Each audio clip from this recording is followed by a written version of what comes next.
Walang trabaho madali.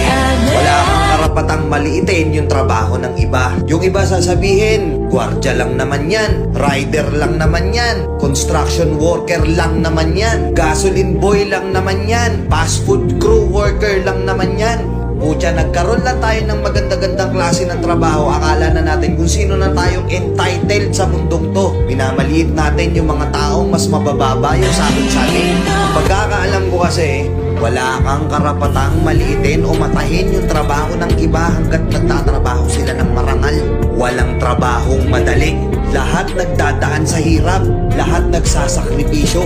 Kaya kung iniisip mong porket maganda-ganda yung trabaho mo't malaki-laki yung sinasahod mo, mamaliitin mo na yung mga trabaho ng mga taong nagtatrabaho na mas maliit yung sahod sa'yo. Mag-isip-isip ka.